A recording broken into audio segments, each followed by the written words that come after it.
Alright, hit the button. It means the video is commencing. Yay! Alright, anyway. Eyeballs leaking. Anyway, Fred. Yeah, why, there's someone else to talk to. It's always Fred. Anyway, yeah, I wish there was some other person with a brain who made videos. Well, anyway. So anyway, yep, brain. I'm going to talk about the brain. Feelings and thinking. These distinctions, I've talked about it before. I think the brain is easiestly understood as just being a big tangle of reflexes. Just a bunch of reflexes all tangled up. And yeah, that's all. Really simple things, but a whole bunch of them. Every word, everything is just a few steps away from another one. It's just a bunch of knee jerks. And you put them together and they can be kind of elegant. But it's sort of like the vision we have of like a robot. Okay, a robot's very left, right, all the way. No, it just doesn't do the little incremental stuff very well.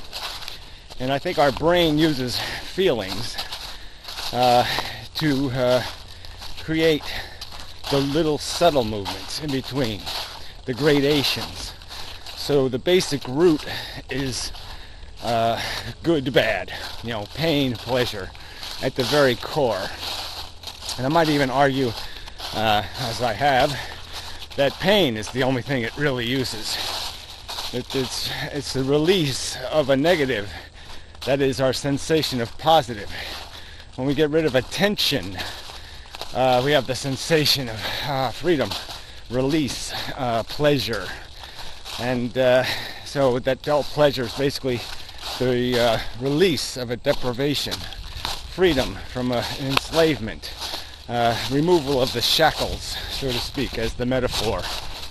So there's only this one mechanism of unpleasantness that the brain is using, that is the core of all of it. And let's see what the origin is we needed a motivator. We needed something to make the machine work, to go, to do. And the robot thing just doesn't work too well. I mean, that's what basically, you can see it sort of in lizards and some animals. They're either on or off. It's like there's very little subtlety to their behavior. And so we are doing that in-between thing. So we're just pushing the on switch a little bit in one direction or a little bit in the other direction. And we're doing this very subtle, the ballet. We've turned this robot into a mental ballerina where it's using this negative sensation and using just little jabs of it, little pieces of it, little nuances of it to create these different kinds of emotions and feelings that motivate us. So anyway, getting back to the line we can draw, or the distinction we can make between behaviors motivated by ideas and concepts and behaviors motivated by cruder emotions and subjective deprivation, the root of it.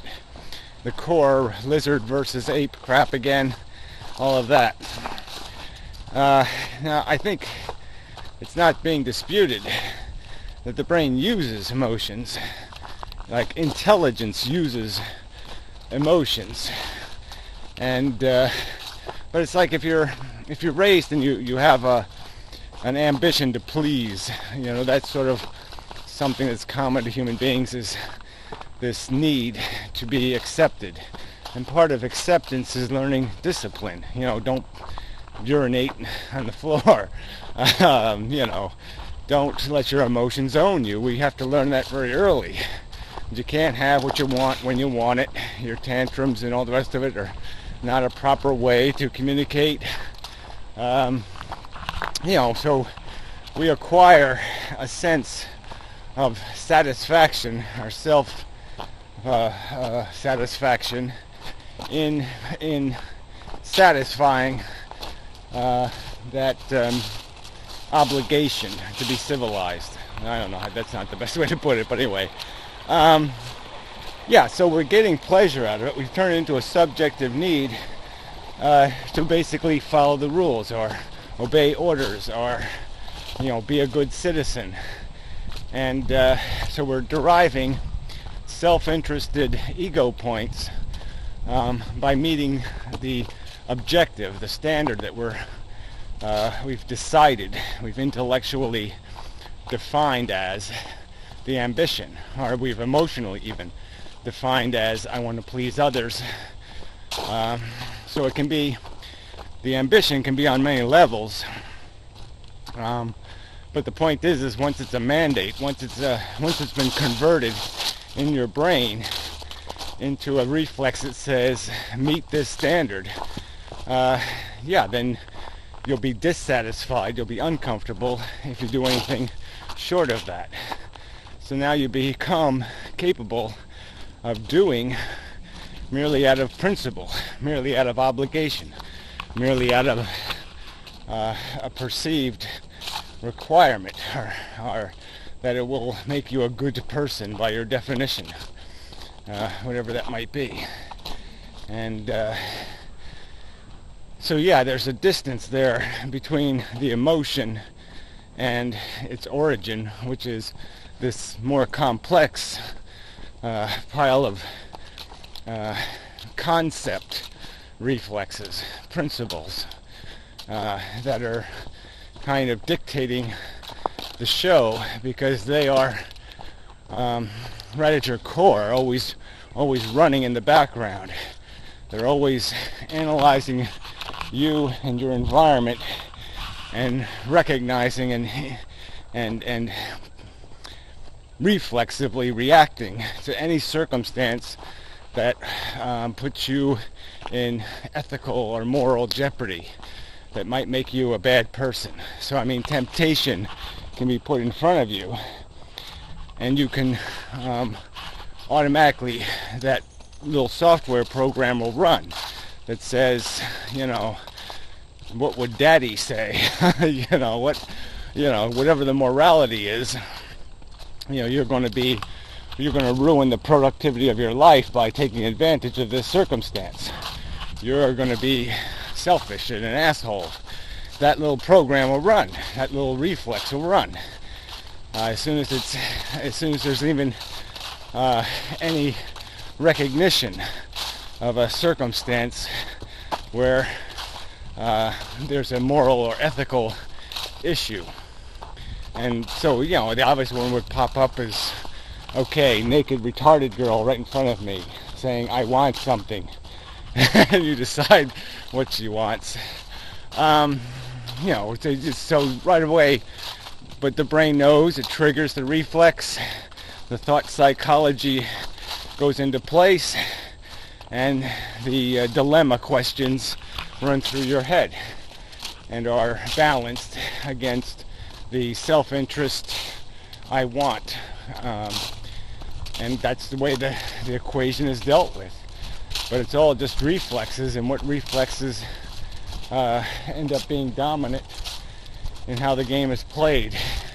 The pluses and the minuses are balanced inside the brain, and it makes a decision based on the strength, the emotional strength of those principles. And the emotional strength is sort of dictated in that very subtle way, where there's an emotional attachment to certain ideals, a certain word, and you'll start thinking of Iwo Jima and John Wayne and being a hero and doing the right thing. And so depending on how those reflexes cascade will dictate how you will react to the circumstance.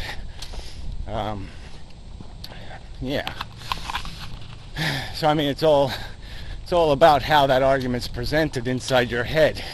I would imagine you could have two different movies, and you could, one movie would maximize the obligation argument, live a good life argument.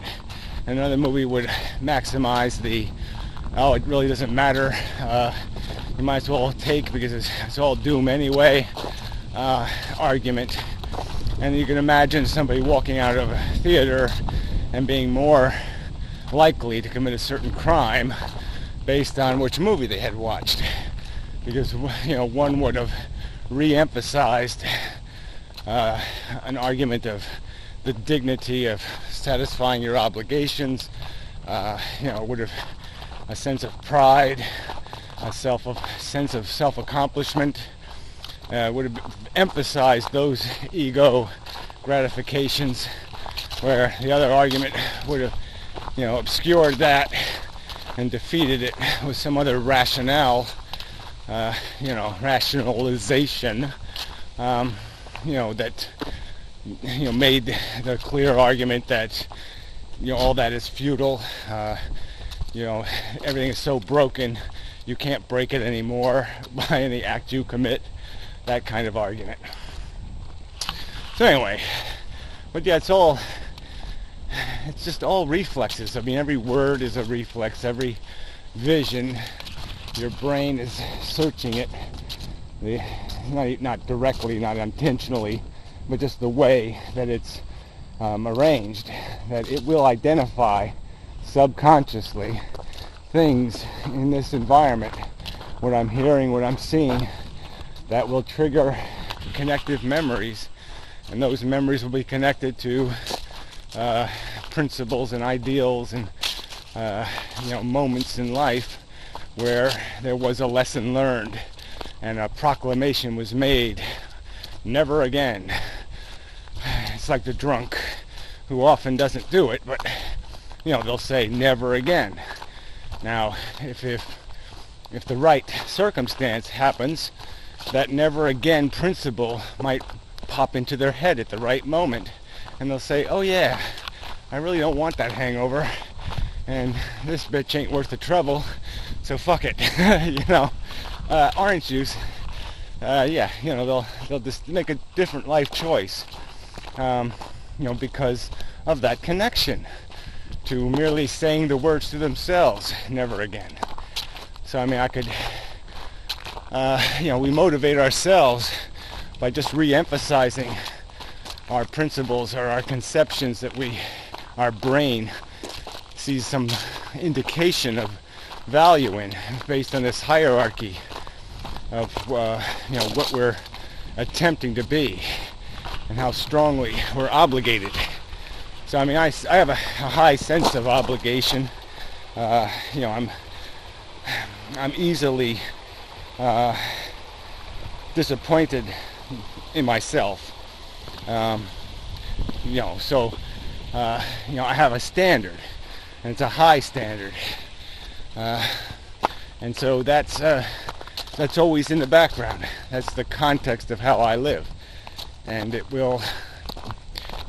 can completely change a circumstance that might give somebody else great ego pleasure and say, I accomplished something, where I would be, it's way too little, way too late, or some kind of rationalization like that. So anyway, sorry, this kind of went on a bit. Anyway, until next time, and such, and so forth. Years. That's a big one. He's got a bad leg though.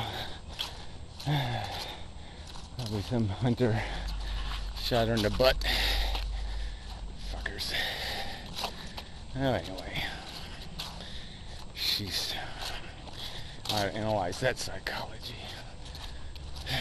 Stupid humans. Anyway, till next time, and such, and so forth, and whatnot.